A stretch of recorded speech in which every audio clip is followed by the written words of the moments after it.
يا هبة، وحشتيني قوي. بنتنا كبرت يا هبة، وده أكتر وقت كانت محتاجاكي فيه. شريف، أيوة يا حبيبتي.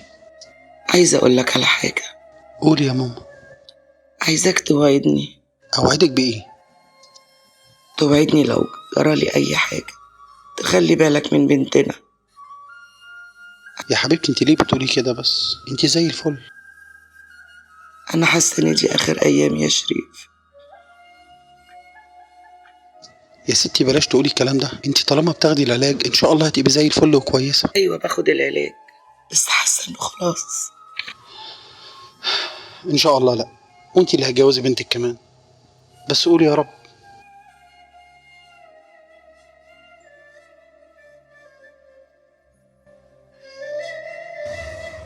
الله يرحمك يا حبيبتي.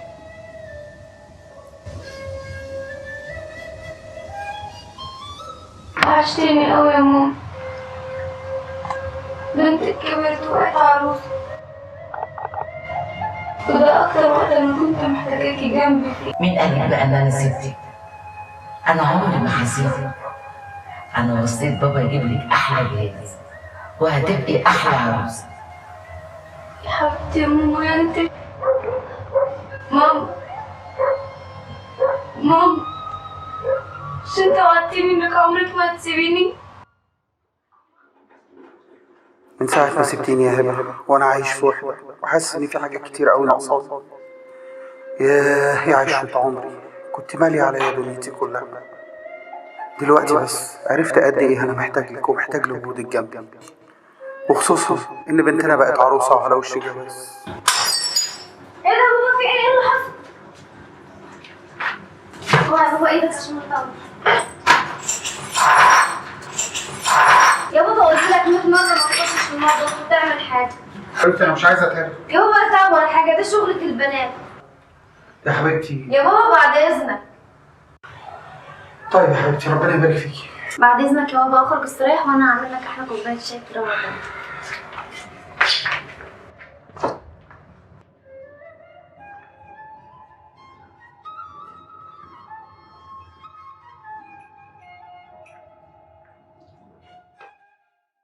تعرف يا شريف، أنا بحبك لدرجة إني عايزة أخلف منك دستة عيال، وبتمنى من ربنا يطلعوا حنينين زيي، لأني عمري ما شفت حد في حنيتك. أصل أنت بالنسبة لي مش مجرد زوج، أنت أب، أخ، وظهر وسند. ربنا يخليك ليا. الله يرحمك.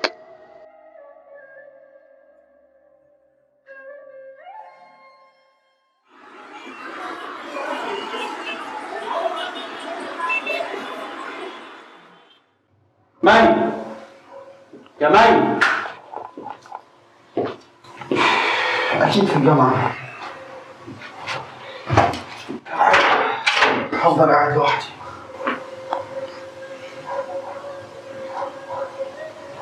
يا وحشتيني أوي.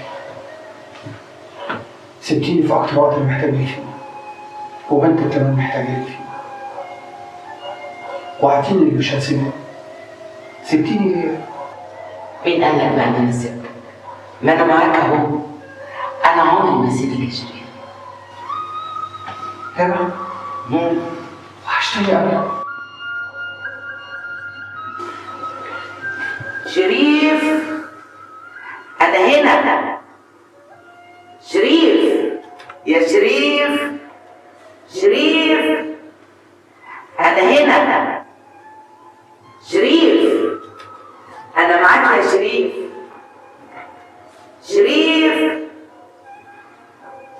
شريف يا شريف.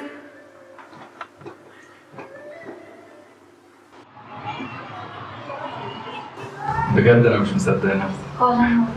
اخيرا هنتجوز. ده انا ياما كتير حلمت باليوم اللي احنا هنروح نحجز في فستان فرح. الحمد لله.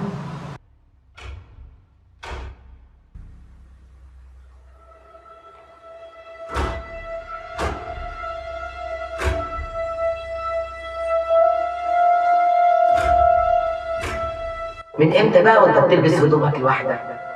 انا مش معوداك انا اللي البسك هدومك. هبه. ايوه هبه، انا معاك، انا ما سبتكش. وحشتني قوي.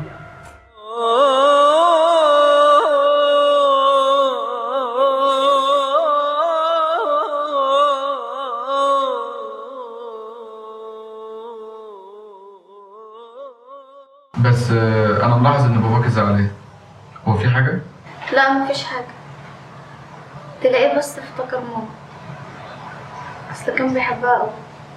ربنا يرحمه ويصبره. يا رب. بس ايه العسل ده؟ تتكسف. منور يا ريما. بقول لك يا عم. طب بقول لك ايه؟ ما تيجي معانا وتغير جو؟ لا يا حبيبي، اخرجوا انتوا واتبسطوا. انا هقوم اريح شويه. طب بقول لك ايه، مش عايز اي حاجه من بره؟ ربنا يخليك يا حبيبي. اهم حاجه ما تتاخروش، خلي بالكم من نفسكم. تمام يا عم، بعد اذنك. مع السلامه. يلا حبيبي. باي باي. باي باي يا حبيبتي.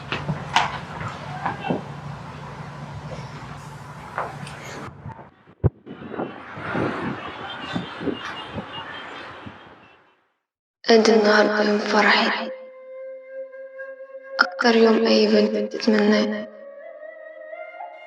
بس انا بقى خايفة منه ومش عارفة اعمل ايه. نفسي اسأل اسئلة كتير اوي ملهاش رد ولا جواب غير مع ماما. اليوم ده انا محتاجة فيه امي، انا محتاجة لك اوي يا ماما. مهما كان مقدرش اسأل بابا عن الاسئلة دي. كنت بتمنى تكوني معايا اوي يا ماما، ما بقيتش عارفة اعمل ايه، هفكر ازاي. بس انا بقى ما قداميش غير بابا، لازم اسأله. هو اللي رباني وعمل عشاني حاجات كتير، مش هينفع اتكسف منه.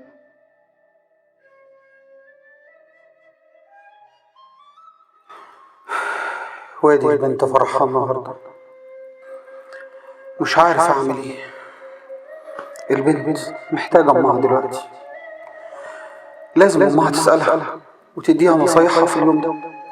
يا ترى يا بنتي عارفة هتعملي ايه وتتصرفي ازاي في يوم زي ده؟ اكيد مش هتعرفي تتصرفي ازاي. المشكلة ان انا بنتي مش زي اي بنت. انا بنتي لسه خام، ما تعرفش اي حاجة.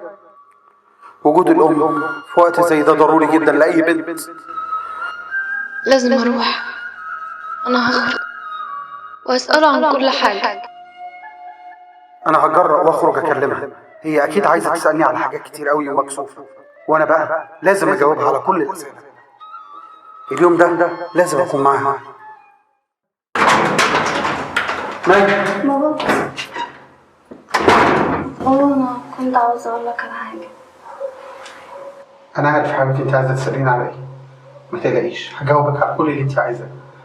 ربنا يتمم بيك بخير حبيبتي، الف مبروك.